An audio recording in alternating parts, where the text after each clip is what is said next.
Dahulu kala, di suatu desa bernama Desa Bali, hiduplah keluarga kecil yang bahagia. Keluarga tersebut terdiri atas ayah, ibu, dan seorang putri sematawayang mereka yang berparas cantik bernama Bawang Putih.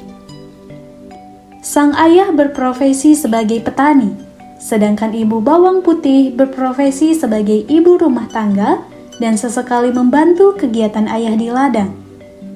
Bawang Putih lahir dan tumbuh di keluarga yang penuh kasih sayang. Hal inilah yang membuatnya memiliki budi pekerti yang luhur dan hormat kepada sesama.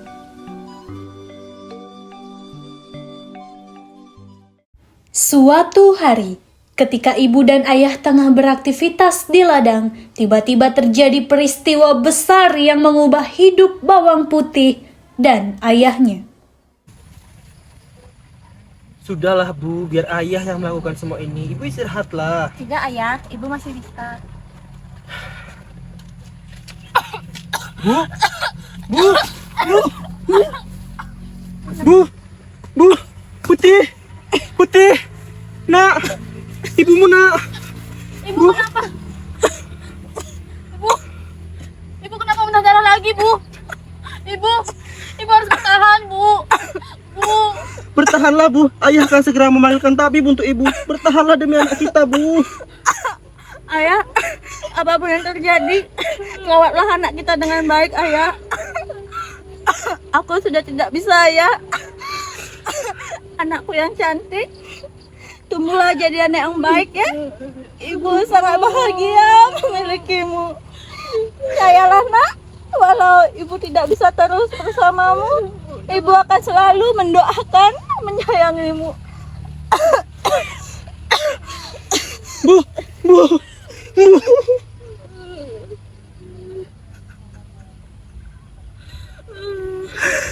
Maafkan ayah nak, ibumu sudah tiada. Tidak, Ayah. Tidak. Bu, bangun, Bu.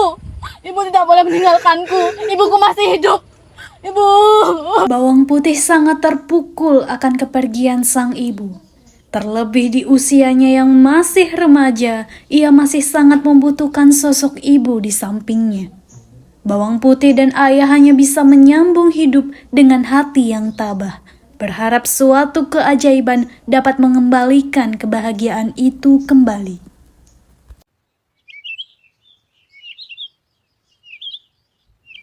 Hari-hari berlalu. Ayah dan Bawang Putih mulai terbiasa tanpa kehadiran ibu.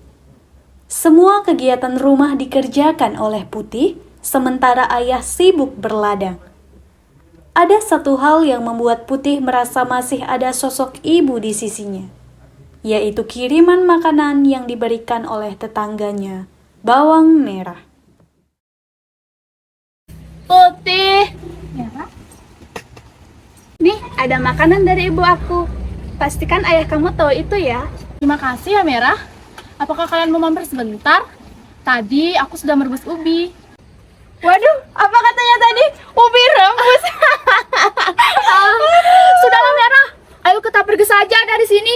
Kita cari makanan yang lebih enak lagi. Ajeng Kinar. Putih, maaf ya kami belum bisa mampir ke rumah kamu. Tapi pastikan ayah kamu tahu ini ya. Yuk kita pergi. Kepergian Bawang Merah dan teman-temannya tentu saja menyisakan pertanyaan di benak Bawang Putih. Apa ya maksud dari perkataan Merah tadi? Mengapa dia begitu memastikan agar ayah mengetahui ibunya memberikan makanan ini kepadaku dan ayah?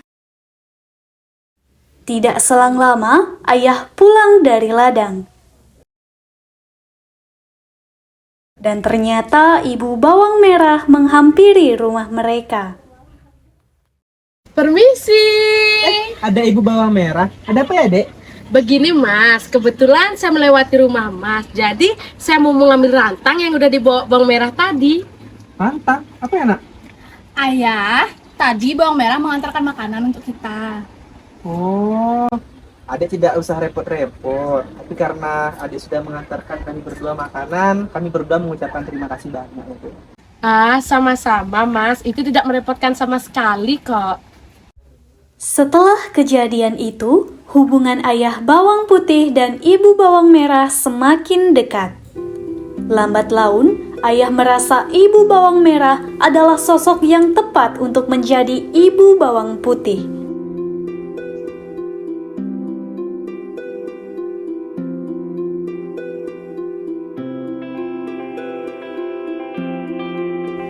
Sang ayah lantas memantapkan tekadnya dan meminta persetujuan bawang putih untuk menikahi ibu bawang merah.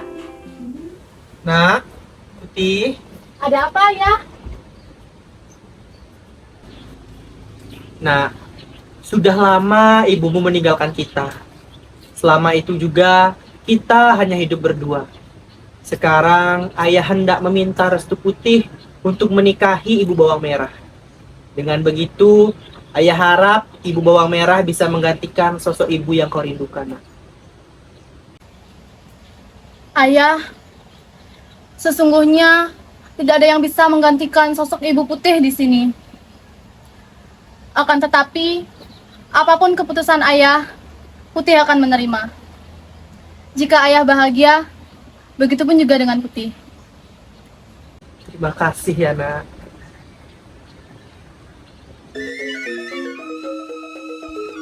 Ayah bawang putih dan ibu bawang merah pun melangsungkan pernikahan mereka. Seluruh warga desa mengucapkan selamat dan memanjatkan harapannya. Bawang putih pun merasa bahagia terhadap pernikahan tersebut.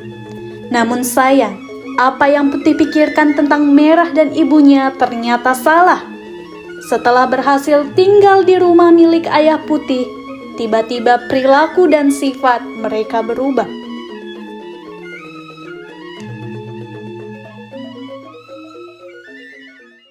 Nak, Bu, ayah akan pergi ke ladang ya.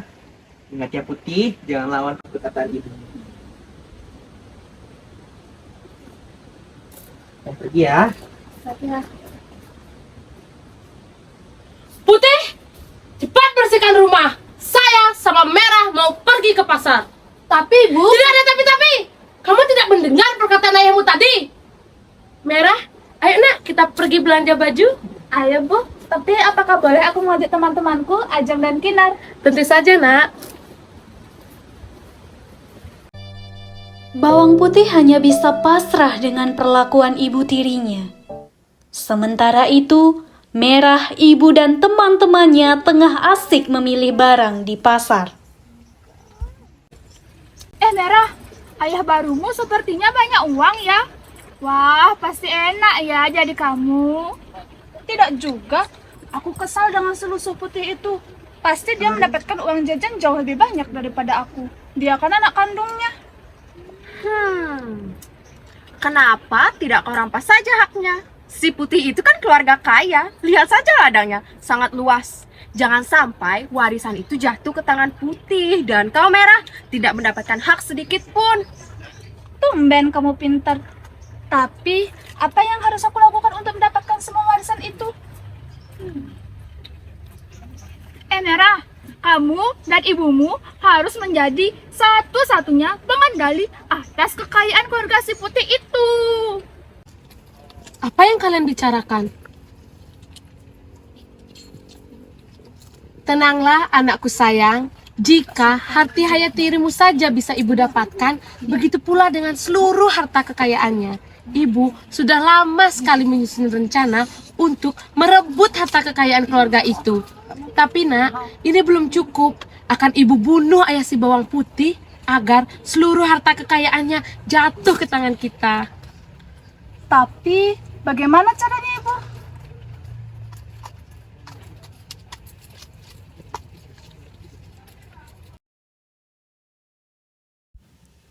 Makan bersama pun tiba.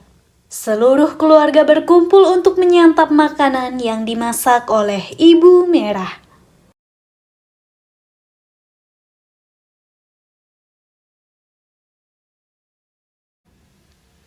Semua makan dengan lahapnya, kecuali Putih yang merasa ada sesuatu yang ganjal di hatinya.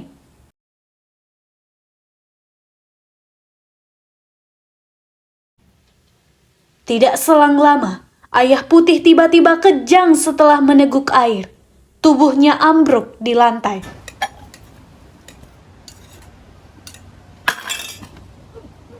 Putih, ada apa dengan ayahmu, nak?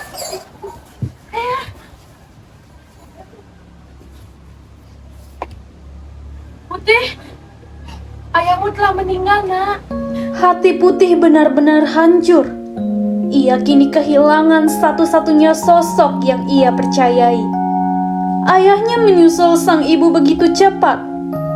Putih tidak terima akan apa yang telah terjadi.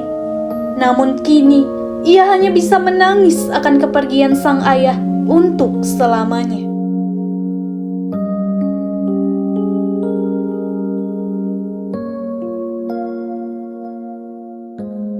Kepergian ayah membuat sang ibu dan kakak tirinya semakin tidak terkontrol. Seluruh aset milik keluarga Putih pun direnggut. Mereka juga tidak segan untuk menyiksa fisik serta batin Putih dengan segala suruhannya.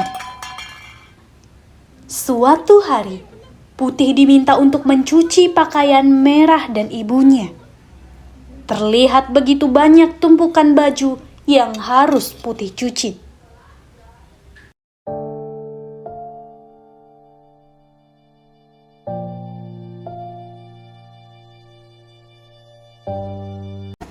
Putih, cepat cuci baju ini di sungai. Jangan sampai tersisa noda sedikit pun. Nih, sekalian juga bajuku. Itu baju mahal. Awas kalau kau tidak mencucinya dengan benar.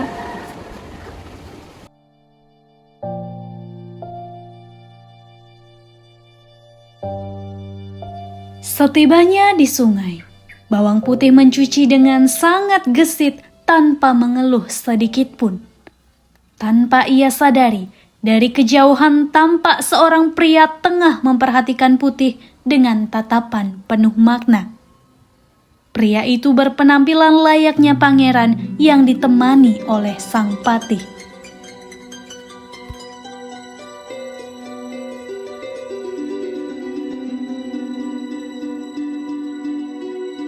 Di sisi lain, Merah mengamati aktivitas Putih dari kejauhan. Lihat aja, akan membuat hidup manusia itu lebih menderita lagi. Wah, kau memang yang terbaik, Merah. Ayo kita pergi ke rumah barumu. Aku sudah tidak tahan kalau bahagia.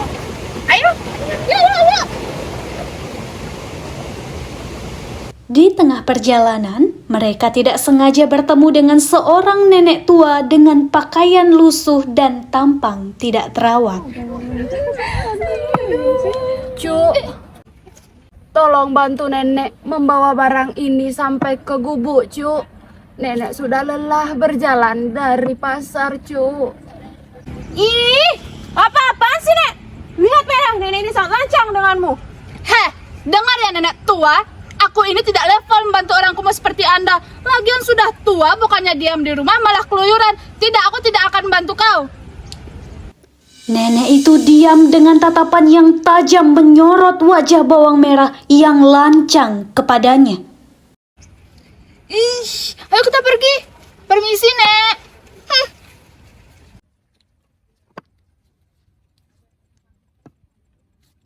Di sisi lain, Bawang Putih tidak sengaja menghanyutkan baju merah yang mahal. Ia merasa kebingungan setelah mengetahui bahwa baju itu dengan cepatnya terbawa arus. Hari sudah menjelang sore, tatkala Putih memilih untuk pulang dan berharap Merah tidak memarahinya. Namun harapan Putih pupus. Merah begitu murka ketika mengetahui baju kesayangannya hanyut. Apa kau bilang? Kau menghanyutkan bajuku. Sekarang cepat kembali ke sungai itu dan dapatkan bajuku kembali. Jangan pernah kembali ke rumah ini sebelum kau mendapatkan bajuku. Cepat, Putih, cepat!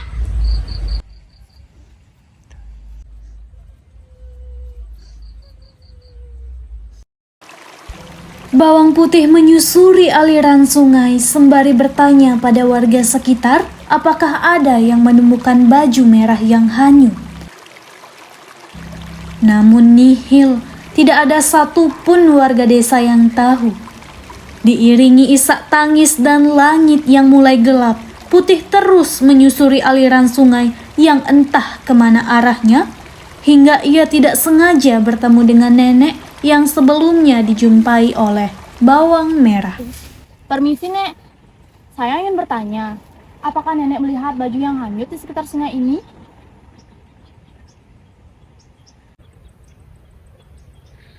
Tolong bantu nenek membersihkan gubuk terlebih dahulu ya, Cuk. Nenek sudah kelelahan. Dengan senang hati, Nek.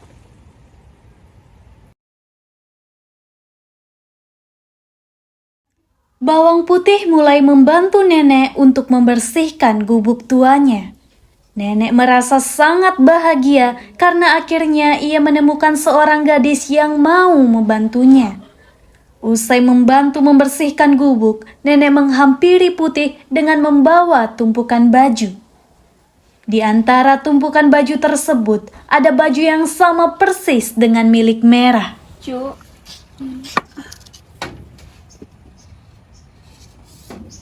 Coba beritahu nenek, baju mana yang kamu cari, Cuk? Yang ini, Nek. Maaf, apakah saya boleh membawanya? Tentu saja. Bahkan jika kamu ingin membawa semua baju ini, aku tidak masalah. Tidak, Nek. Saya hanya memerlukan baju ini. Baju ini adalah milik saudari saya yang tidak sengaja hanyut di sungai. Melihat ketulusan hati bawang putih, nenek pun salut dan memberinya satu hadiah yang akan mengubah hidup Putih suatu hari nanti. Bawalah ini, Cuk. Nenek tahu hidupmu sedang tidak baik-baik saja. Maka dari itu, nenek harap suatu hari nanti benda ini dapat membantumu, Cuk. Meski tidak mengerti dengan perkataan nenek, bawang putih tetap menerima barang tersebut dan pamit pulang.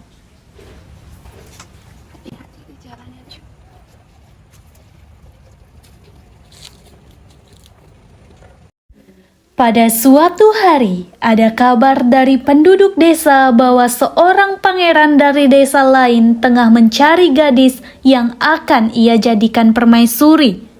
Pangeran datang ke desa Bali dengan pesonanya yang mampu mengikat hati setiap gadis, termasuk bawang merah dan teman-temannya. Bawang putih yang penasaran pun turut menjadi salah satu dari warga yang berkumpul.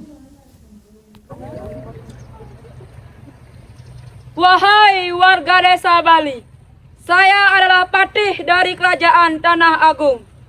Ini adalah pangeran yang saya dan rakyat Tanah Agung banggakan. Nama saya Baskara Teja. Tujuan saya kemari adalah mencari permaisuri yang telah dipilih oleh nenek saya sendiri. Barang siapa yang memiliki pasangan sandal kayu ini, saya minta maju dan menunjukkan dirinya. Bawang putih sangat terkejut mengetahui bahwa pasangan sandal itu rupanya sandal yang pernah diberikan oleh nenek tua. Tanpa berpikir panjang, bawang putih bergegas mengambil sandal tersebut dan memberitahu pangeran serta patihnya. Saat bawang putih maju dan menunjukkan pasangan sandal itu, Merah dan ibunya begitu murka. Tunggu! Apa yang dikatakan perempuan itu tidak benar sama sekali. Sandal itu milik anak saya, Bawang Merah. Perempuan itu pasti telah merebutnya. Benar, itu adalah sandalku. Apa maksudmu, Putih? Kau merebut milikku. Hei! Apa yang kamu katakan, wahai anak durhaka? Aku masih ingat betul dengan perkataanmu yang mencaci maki diriku. Sandal ini hanya berhak dimiliki oleh mereka yang berhati suci, tidak kotor seperti dirimu. Warga desa kembali dihebohkan dengan ucapan nenek tadi. Banyak yang bergosip bahwa mereka telah curiga pada gerak-gerik Merah dan ibunya. Ada yang menduga bahwa segala yang terjadi pada keluarga Putih, termasuk meninggalnya sang ayah, adalah rencana licik ibu Merah. Merah dan ibunya terdiam. Lidahnya keluh seolah membenarkan apa yang mereka katakan. Cucuku, ini adalah sosok gadis yang selama ini kamu cari. Sosok gadis dengan hati tulus dan ikhlasnya, cucuku.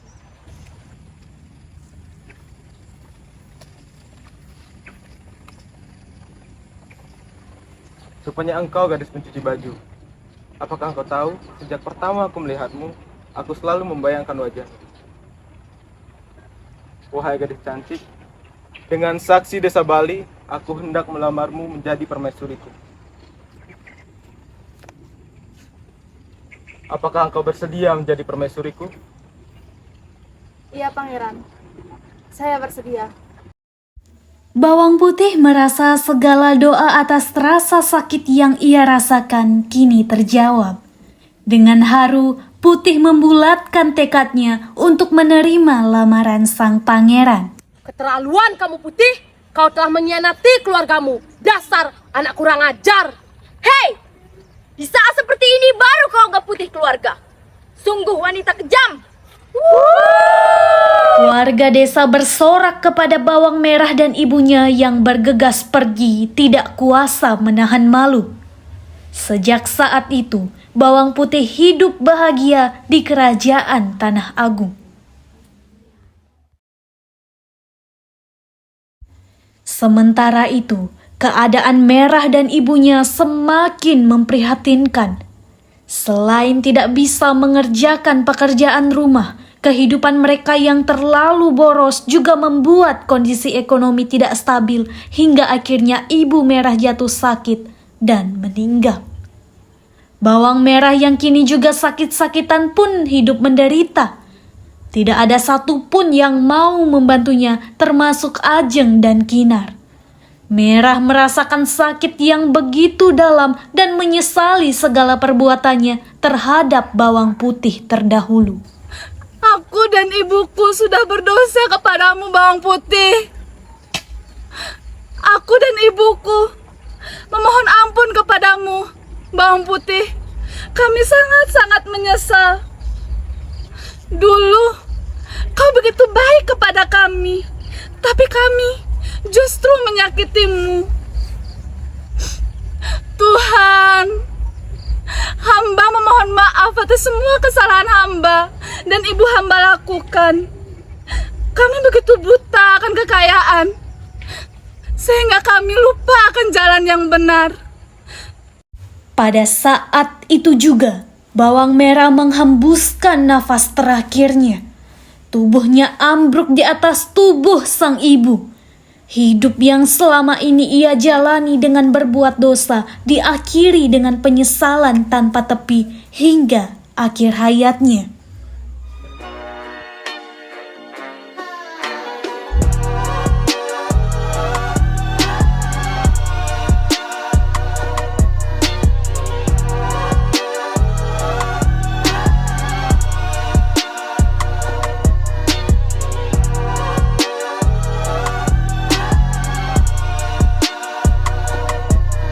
We are Siva.